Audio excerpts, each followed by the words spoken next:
Buenas noches, mis hermanos, saludos, bendiciones para su vida. Le habla su hermano, su amigo, el pastor Leoncio Montes de Oca, pastor y maestro del Centro Cristiano Bendecido en Cristo, del Instituto Teológico en Nazaret, de Tiempo de Reforma y miembro de la Asociación Teológica de Venezuela. Quería pedirle disculpas porque teníamos algún tiempo que no subíamos los videos con las enseñanzas que estaban pendientes, pero ciertamente pues vengo recuperándome de una afección gripal bastante fuerte, pero gracias a Dios pues ya estamos bastante mejor pues. Entonces hoy quería subir un tema que quedó pendiente, porque hermano, ciertamente en este tiempo pues estamos viendo cómo se está manifestando muchísimo, bueno, y desde los tiempos bíblicos, pues de los tiempos que comenzaron los apóstoles a enseñar, a predicar, a escribir, vemos cómo nos anunciaban y nos avisaban referente pues a las falsas enseñanzas, a la falsa doctrina. Y ciertamente Jesús dijo algo que es sumamente preocupante cuando nosotros lo analizamos, ¿no? En esencia, Jesús dijo que en los últimos tiempos pues habrían personas que se harían pasar, que incluso engañarían aún a los escogidos. Vendrían muchos falsos y siempre les pregunto, pues, porque realmente esto se relaciona con la iglesia del Señor. Ok, usted no va a ser confundido muy difícilmente, creo que usted pueda ser confundido a estas alturas de la vida, pues, leyéndole el tarot, que le consulten el tabaco, que escuche los astros, vea los astrónomos y todo esto, los astrólogos.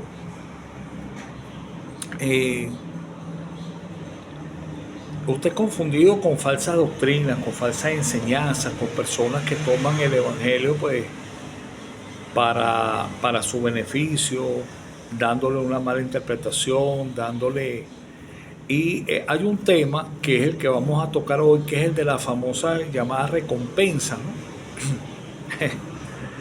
La recompensa del profeta, la recompensa del justo. Toda enseñanza de la palabra de Dios tiene tres conceptos fundamentales por el cual nosotros debemos filtrarla para hacer una enseñanza correctamente ordenada. Primeramente el contexto histórico, luego el contexto cultural y luego la extracción del mensaje, o sea, la enseñanza espiritual, que es la que nosotros aplicamos y la que trasciende, ¿no? Para nuestra enseñanza. Entonces, hoy vamos a tocar el tema de las recompensas, que está fundamentado en el Evangelio en la versión de Mateo, ¿sí? Capítulo número 10, versos 40 al 42. ¿Por qué? Porque esto se ha tomado muchísimo para...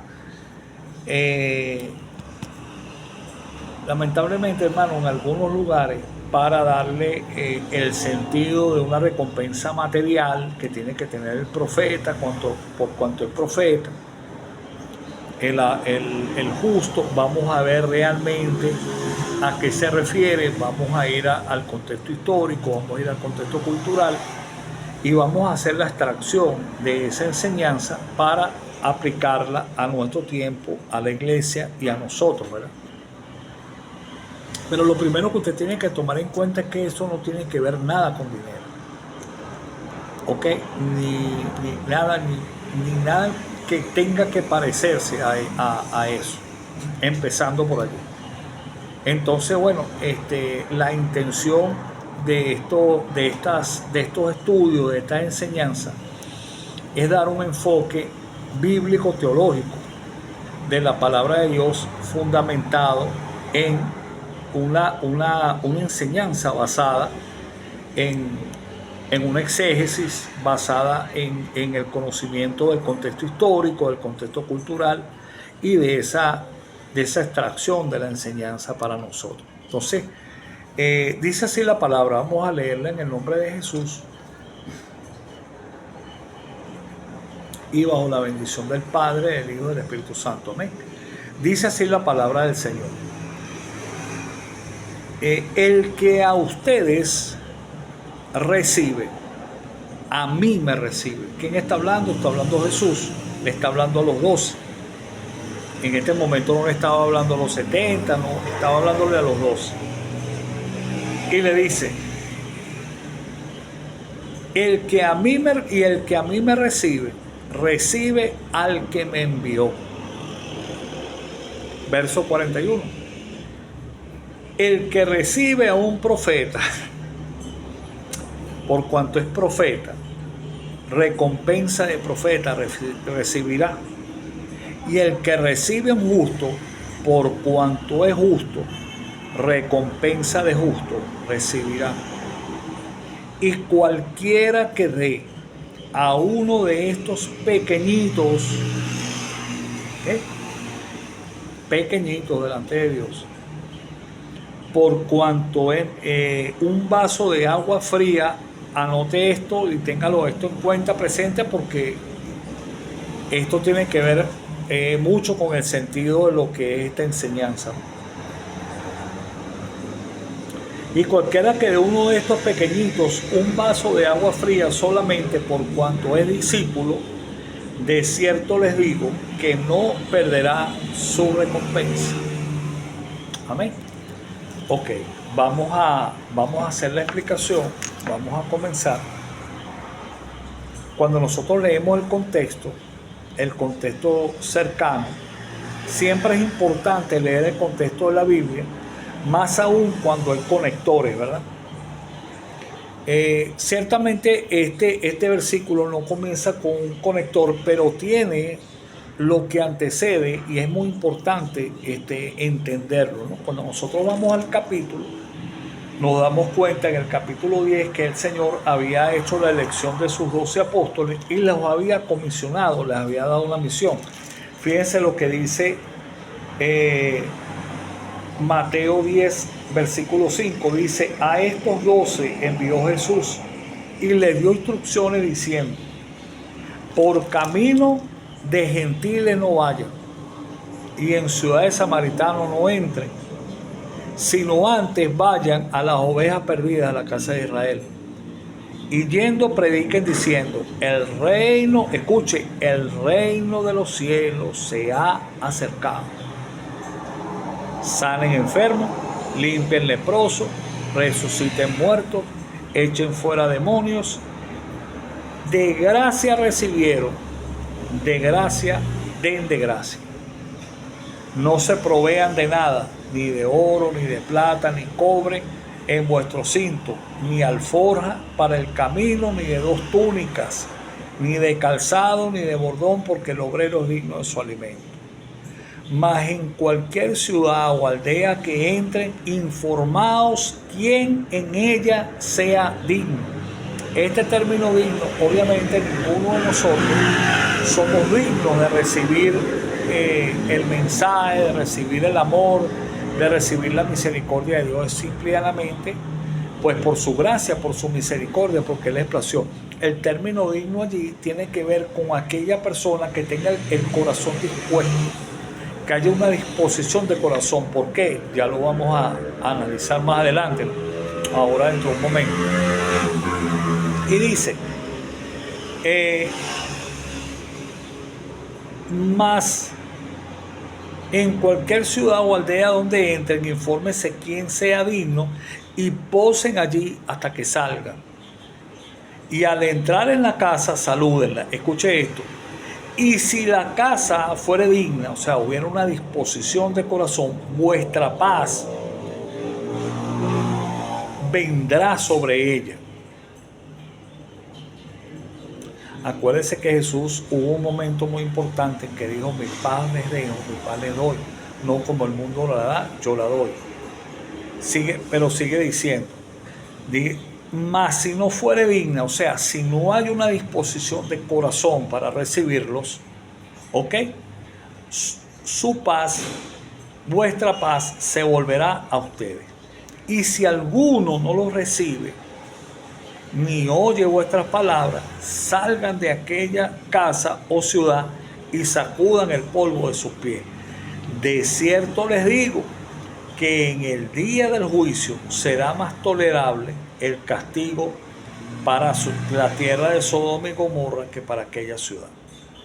Entonces les habla más adelante, le viene hablando de las persecuciones. El Señor no viene a traer paz, no viene a traer paz sino espada. En una casa habrá división, habrán 3 contra 2, 5 contra 3.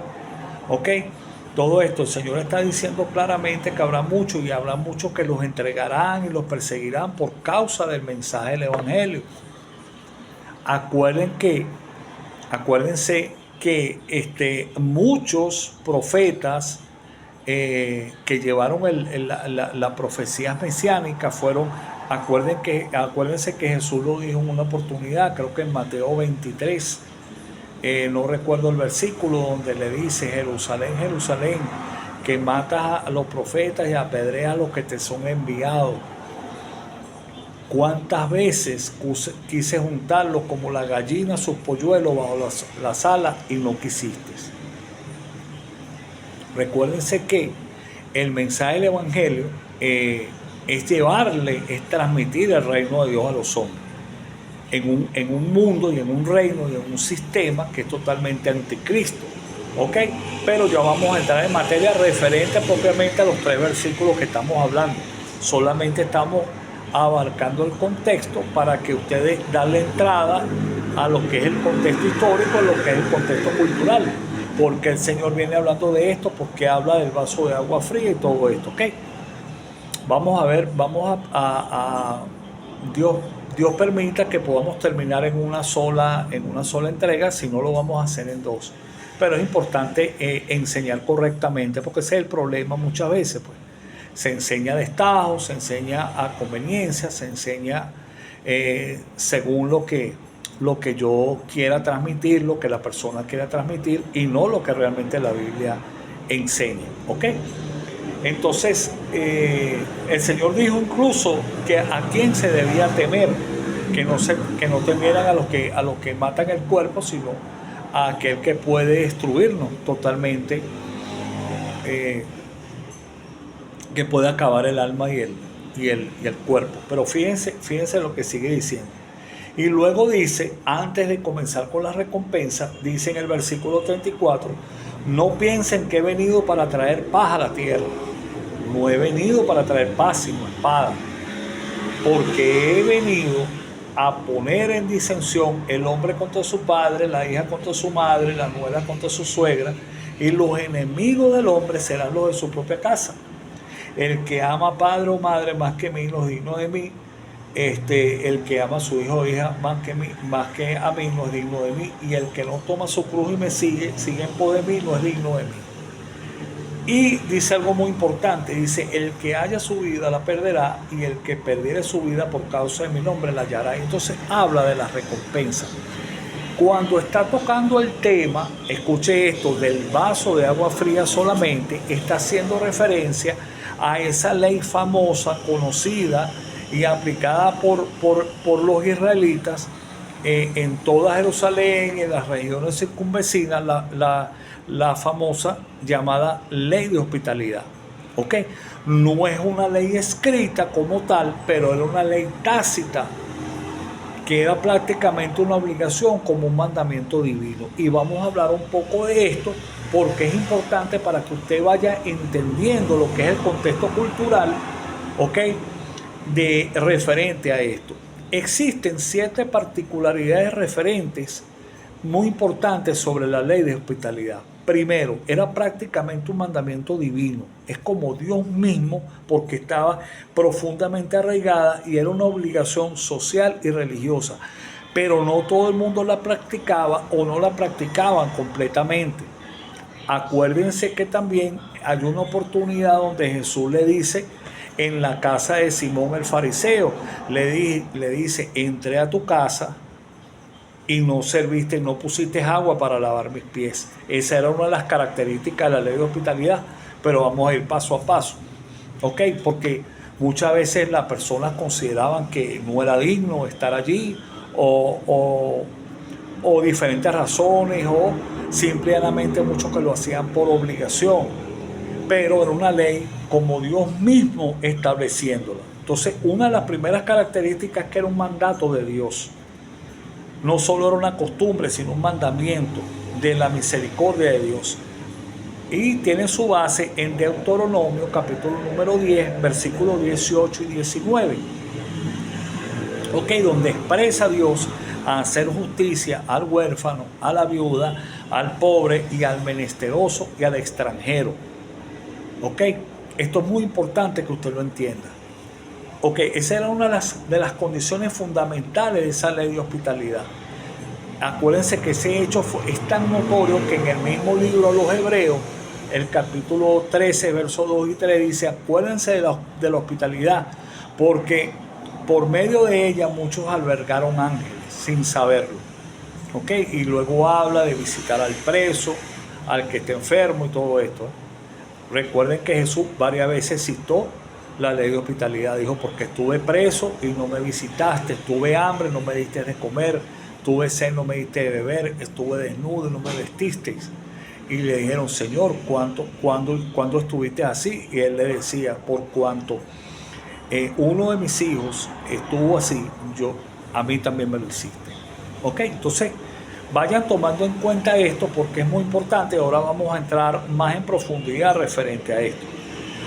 Otra de las condiciones fundamentales de esa ley de hospitalidad era dar acogida al peregrino y al extranjero.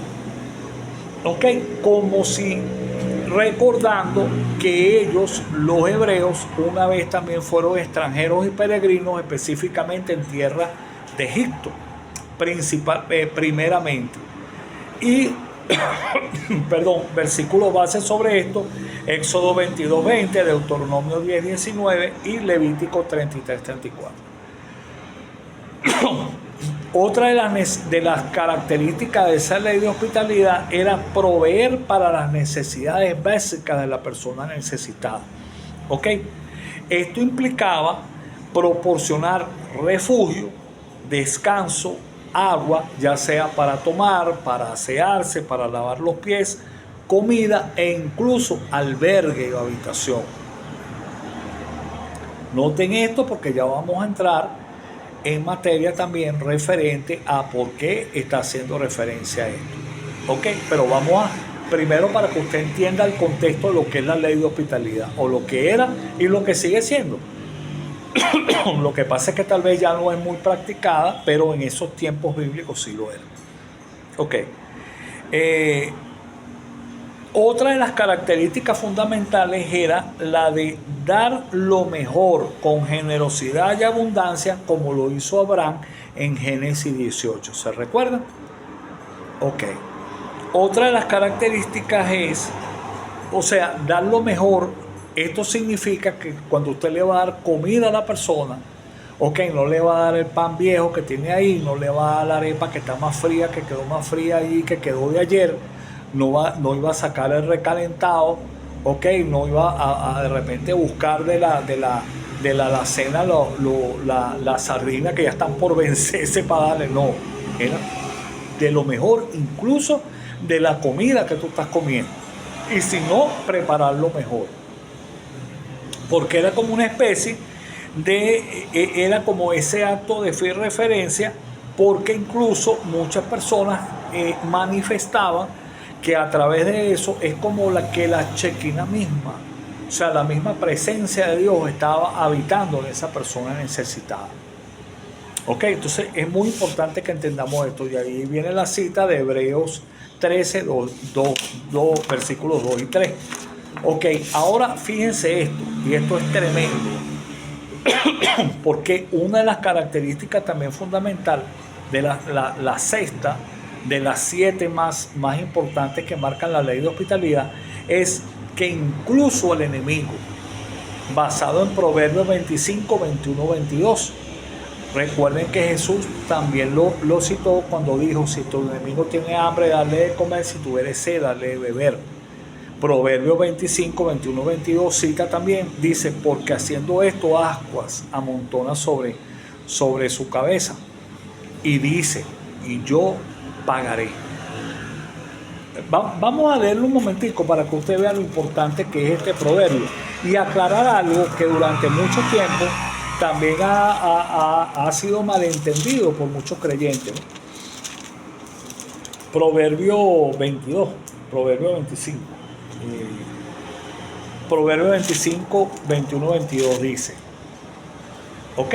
Dice así, si el que te aborrece tuviere hambre, dale a comer pan, y si tuviere sed, dale a beber agua, porque ascuas amontonará sobre su cabeza.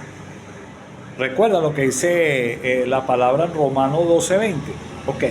Y Jehová te lo pagará. Te lo pagará a ti, no a él. El término ascua, nosotros muchas veces hemos pensado, recuerdan que Jesús también lo dijo en una oportunidad, es que no pagáramos el mal por mal, sino que pagáramos con bien el mal. Porque esto hace que amontona ascuas sobre la cabeza de la persona. Entonces nosotros creemos que si de repente un hermano me hizo algo mal, ok, yo le pago por bien, pero no es porque Jesús me enseñó que lo hiciera así, sino porque voy a mandarle ascuas de fuego. Entonces yo pienso que es que Dios le va a mandar un candelero, le va a chicharrar la cabeza, o le va a mandar situaciones a su vida, ok, y resulta que el término ascuas en su etimología, en su figura de dicción, es oportunidades de arrepentimiento. O sea, esa persona te trata mal, tú le tratas bien, esa persona te paga con mal, tú siempre le tratas bien. Llega un momento que esa persona tiene que decir, wow, pero ónchale, vale, esta persona todo el tiempo yo le vengo con, lo trato mal y siempre tiene una sonrisa, tiene siempre una bendición. Entonces no quiere decir que esta persona vaya a cambiar su actitud contigo, pero le das asco, o sea, tienes la oportunidad de arrepentirse de esa situación. ¿Ok? Entonces es importante que se aclare esto, porque muchas personas piensan que es que el término ascuas de fuego es que como Dios me ama más a mí que al otro hermanito, que a la otra persona, entonces le va a mandar una condición, le va a mandar una situación. No, no, no. Simplemente es oportunidad de que arrepiente y cambie su conducta. Acuérdense que cuando el Señor emite un juicio, no es para destruir a la persona, es para que esa persona se convierta, se arrepienta y se convierta. ¿Ok? Por eso es que Dios siempre está esperando el arrepentimiento de la persona. Esto es importante que lo entendamos, porque el Evangelio muchas personas nosotros no lo hemos entendido y se ha tergiversado un poco. ¿Ok? El Señor siempre lo que busca es la oportunidad de arrepentirse de la persona. Entonces, ¿qué sucede? Que aquí está hablando de la ley de hospitalidad. ¿Por qué? Porque dentro de los rangos, acuérdense que había, sobre todo los peregrinos, estas personas, ellos iban a venir, iban de otros lugares, iban a pasar por diversas ciudades de Israel o diversas aldeas, ¿ok? Como peregrinos. Y en todo lugar, ¿ok? Está el que va de paso,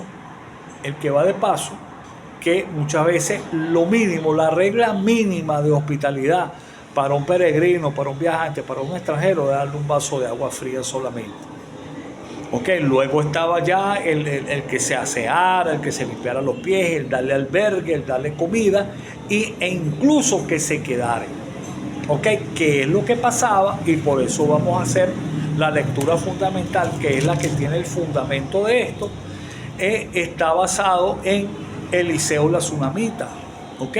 ¿Qué era lo que pasaba con la tsunamita? La tsunamita, pero esto tiene que ver, señores, con la palabra de Dios.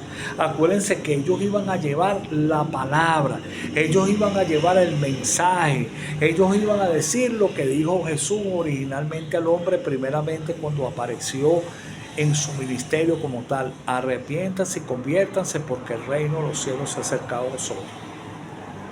Entonces ese mensaje obviamente no iba a ser recibido por todos. Acuérdense que muchos profetas, muchos enviados fueron apedreados. El mismo Señor Jesucristo fue intentado muchas veces matar también, porque ese mensaje iba en contra de los intereses de muchas personas y sobre todo de un sistema político religioso sumamente fuerte establecido en ese tiempo.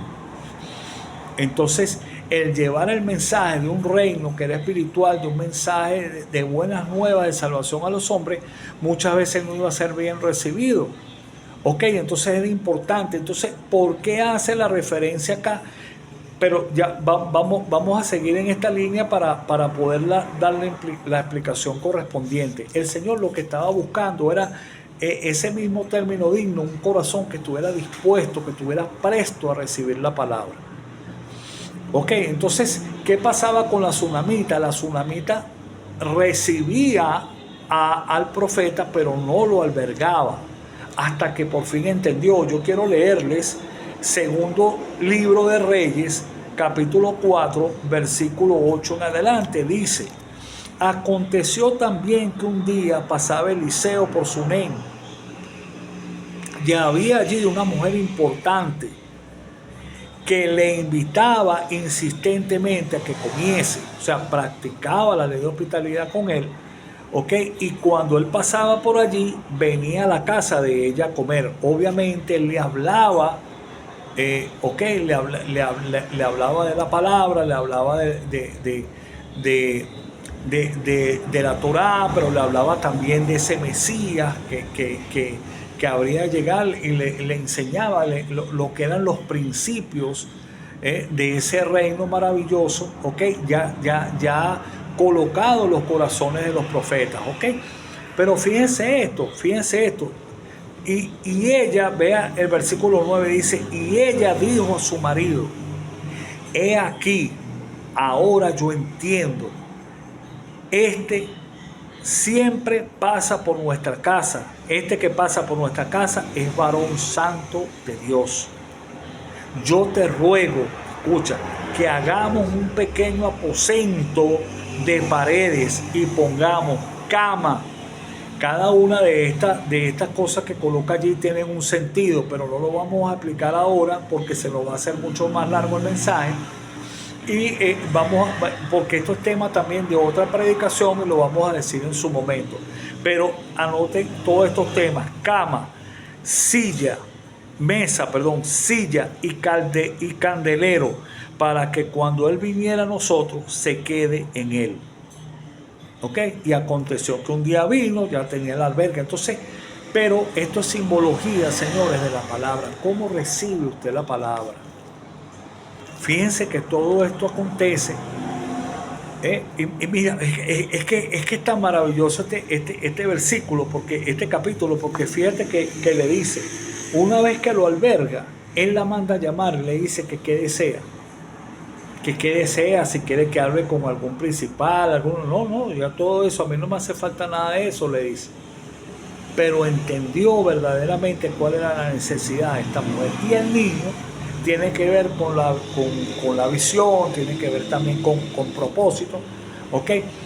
Y cuando el niño fallece, bueno, usted le dejo como tarea, lean hoy ese hermoso capítulo para que ustedes se den cuenta de lo hermoso y lo maravilloso. Por eso es que ella, cuando Jesse le pregunta, le dice todo bien, porque él no fue el que le dio la palabra. Nosotros los hombres de Dios y las mujeres de Dios sabemos dónde reclamar las promesas de nuestro Dios. Por eso es que le dice, entonces, y él le dice a Jesse, no, Jesse, ve. Y ella le dice, no, el que me dio la palabra fuiste tú. Yo no te pedí nada a ti. O sea, encárgate tú de eso porque tú eres el hombre de Dios. Esto es un mensaje maravilloso, pero esto es otro tema un poco diferente a esto. Lo que les quería dar el sentido es para que ustedes entiendan lo que es recibir y lo que es albergar. ¿Ok? Entonces, muchas veces, o sea, ¿cómo lo vas a recibir? Simplemente como un viajante, o te vas a interesar por la palabra de Dios para recibirla en tu corazón y le vas a dar la importancia que tiene. Quédate para que me explique, para que me hables de ese reino de los cielos. Ok, entonces, ¿por qué habla? Y aquí vamos a entrar en el tema ya, vamos a entrar en materia. ¿Por qué habla del que recibe un profeta por cuanto es profeta? Lamentablemente, señores, ahora esto se ha vuelto una especie de, lo apostólico y lo profético. Y entonces todo es lo profético, todo es lo apostólico. Pero realmente, ¿qué es profecía en su sentido más básico? Es predicar la palabra de Dios, es dar un mensaje de la palabra de Dios. Usted está enseñando, usted está profetizando. Usted está evangelizando, usted está profetizando. Usted está dando una clase, usted está enseñando, usted está profetizando palabra de Dios. Entonces, ¿qué es lo que sucede? Usted está profetizando, usted está predicando la palabra. Mucha gente escucha por el oír, creen por el oír. ¿Ok? Y entonces la persona da el mensaje y ese mensaje es oído y es recibido. Pero ¿cuál es el problema? Que muchas veces también hay los Tomás. Tomás, escúcheme esto, Tomás no era incrédulo como tal, incrédulo eran todos los apóstoles. Todos les faltaba fe, todos les fallaba la fe. Pero incluso en un momento determinante, cuando se enteraron el discípulo, el Señor y los discípulos que Lázaro, ese hermano que él amaba había fallecido, ¿ok? E iban a volver a Betania, los mismos discípulos le dijeron, oye Señor, pero acabamos de salir allá que nos querían matar a piedra, vamos a volver allá. Y el único que se paró fue Tomás y dijo, vayamos pues y moramos también con el maestro. Sí, Tomás como tal no era incrédulo, Tomás lo que era desconfiado. De hecho el divismo, como algunos dicen, no, que el divismo no, el divismo significa mellizo, él era mellizo con otra persona. ¿Ok? Entonces, pero ¿qué sucede? ¿Qué sucede? Hay personas que no creen por el oír, tienen que ver. Y allí es donde entra la recompensa del justo. ¿Quién es el justo? El justo es aquel que predica con su ejemplo, con su modelaje. ¿Ok? Jesús predicó con las dos cosas, él enseñó con las dos cosas.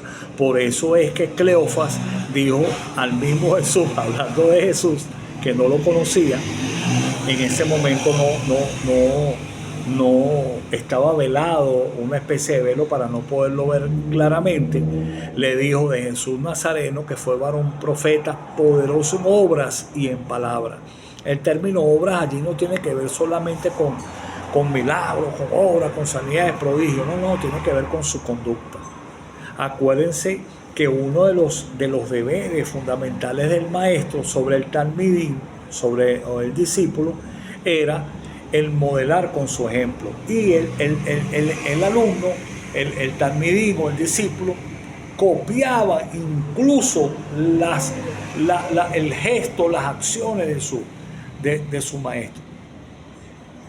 Porque era importante lo que es. Y el término justo, que más adelante también se relacionó con esos varones piadosos, un ejemplo claro de ello era Cornelio.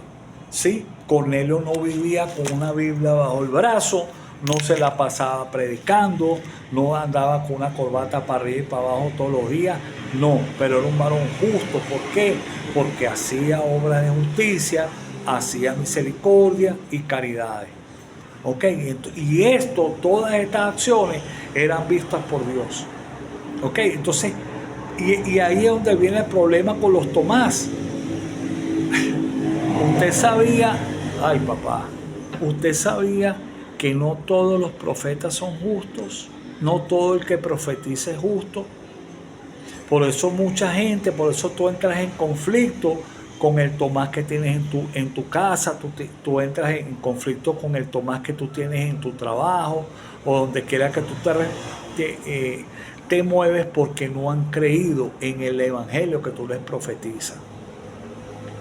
Sí, hay una historia muy contada, se la escuché a un evangelista que decía que había un hombre que estaba predicando en una iglesia, y había una hermanita, una viejita que estaba sentada atrás y le decía, más duro que no se oye. Y el hombre más duro. Y al rato le volvía a decir, más duro que no se oye. Wow, y el hombre estaba que se desgañotaba, y la hermanita vuelve a decir, más duro que no se oye. Y se acerca una diácono y le dice, mi hermana, pero ¿cómo que no se oye? Si ese hombre está alargando, se está desgañotando ahí, ¿cómo que usted no lo oye? Y le dice, no, lo que pasa es que él es vecino mío, y lo que él hace no me deja oír lo que él dice. Ay, papá. Entonces lo que está diciendo aquí el pasaje es que habían personas que si recibían esa palabra, recibirían pues la recompensa de la predicación. Pero también hay personas que reciben recompensa. ¿Por qué? Por ver el modelaje de la persona. Tú sabes que hay personas que muchas veces se fijan mira, vamos a ver cómo actúa el evangélico, que vamos a ver qué hace el cristiano. Y mira, ¿y esto qué es cristiano? ¿Y esto que dice que es cristiano? Porque muchas personas, el único evangelio que muchas veces se le va a poder tal vez predicar es el que ve a través de nosotros. Entonces por eso dice, unos tienen recompensa de profetas y otros tienen recompensa de justos. Pero aún así el Señor dice, pero ustedes, miren, no se crean gran cosa porque ustedes son pequeñitos en el reino. ¿Ok? El grande es el Señor. Entonces, ahorita tú ves que hay un empoderamiento, una situación, una cuestión allí, y resulta que el Señor claramente lo dijo, no. ¿Ok? Entonces, muchas veces es tan maravilloso. Fíjate tú que hay un ejemplo también, porque nosotros muchas veces decimos, no, para recibir la recompensa, pero fíjate algo, Elías y la viuda de Sarepta, esto lo tenemos en el primer libro de Reyes, creo que es el capítulo 17, me parece, cuando habla. Fíjense que esto es algo tremendamente extraño y tremendamente fundamental. Por eso es que Dios es tan maravilloso, que Él obra como mejor le parece. Wow, ya estamos acercándonos casi a los 40 minutos. Pero fíjense ustedes que no era común que una viuda practicara la hospitalidad, y menos una viuda con un huérfano. ¿Okay? Ellas más bien recibían hospitalidad, recibían Modeaní, que era Macerani, perdón, que era diezmo a los pobres, a las viudas. Entonces no era común que se presentara una persona y que ella practicara de hospitalidad, y menos en la condición que estaba. Por eso es que primeramente el profeta le pide agua, porque era lo más básico, era lo fundamental, la regla básica de hospitalidad era un vaso de agua. ¿Ve? Por eso es que ella no dice nada. Por eso es que cuando el profeta le dice, pero dame también con la harina, puede ser una torta, y sí chilló porque tenía su alimento. Pero ¿quién bendijo a quién? ¿Quién bendijo a quién? Fue el que vino, fue el profeta el que le dio la bendición. Entonces, amado, ¿cuál es la recompensa verdaderamente que nosotros tenemos? Aquí mismo la palabra lo enseña. La recompensa es la vida eterna. Entonces, independientemente como la persona escucha el mensaje, ya sea por oído, ya sea por el modelaje, ya sea por lo que sea, va a recibir la recompensa, ya sea de profeta, ya sea de justo. ¿Por qué? Porque lo importante es que recibió el mensaje, que lo albergó, que hizo habitación. Porque muchas veces somos solamente oidores, olvidadizos, no hacedores de la palabra de Dios. Ok, hermano, entonces es muy importante que nosotros entendamos y que nosotros podamos analizar verdaderamente, ¿no?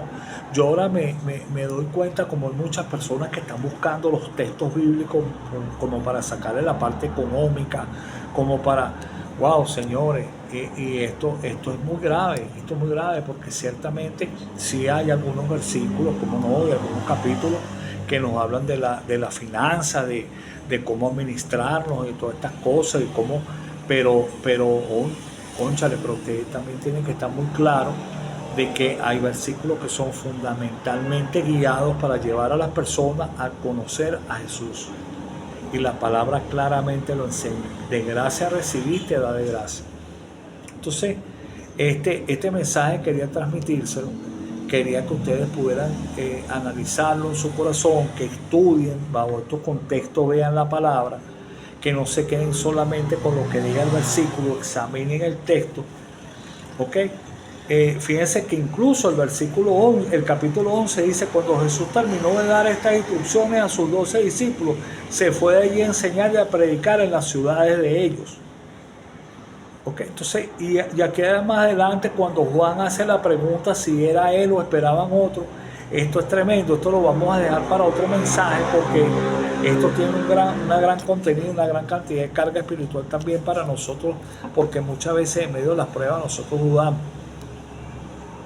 Recuerden que Juan el Bautista fue el primero, estando en el vientre de su madre Elizabeth, que se movió en el espíritu, tembló cuando María, embarazada de Jesús, estaba cerca de ella. Ok, cuando lo vio dijo, es aquel Cordero de Dios que mira que limpia el pecado del mundo. Cuando lo estaba, que eso lo explicamos en una oportunidad y lo vamos a volver a explicar más adelante, bajo esa figura de bautizo lo que hubo realmente fue una ordenación de un sacerdote a otro, porque eso era un mandamiento de una ley sacerdotal, que era ungir en agua el sacerdote antes de iniciar su ministerio. Y Jesús estaba entrando con 30 años, la edad que tiene todo sacerdote para iniciar su ministerio, de los 30 a los 50 años. Entonces es muy importante, esto creo que lo explicamos una vez, pero lo vamos a volver a refrescar en otro programa, ok, en otro video, porque ya vamos para 40 y pico de minutos. Pero entonces, y de hecho, cuando viene cuando desciende el Espíritu Santo sobre Jesús, escuchó esa voz de Dios, esa voz del cielo que decía, este es mi hijo amado en el cual tengo complacencia, que eso también es un hebraísmo que sucedió, pero basado en la cultura. Esto lo vamos a conocer dándole cumplimiento a varias profecías, pero estando preso. Bueno, ¿es este o esperamos otro? Porque muchas veces las pruebas, las situaciones nos hacen dudar de muchas cosas, pero lo importante y lo maravilloso es la respuesta que Jesús le dio. Pero esto lo vamos a analizar en otra oportunidad. Amado, espero haberle sido de alguna bendición. Su hermano, su amigo, Leoncio Montes de Oca, un abrazo y muchas bendiciones para ustedes. Seguimos a la medida de nuestras posibilidades subiendo la demás enseñanza. Bendiciones.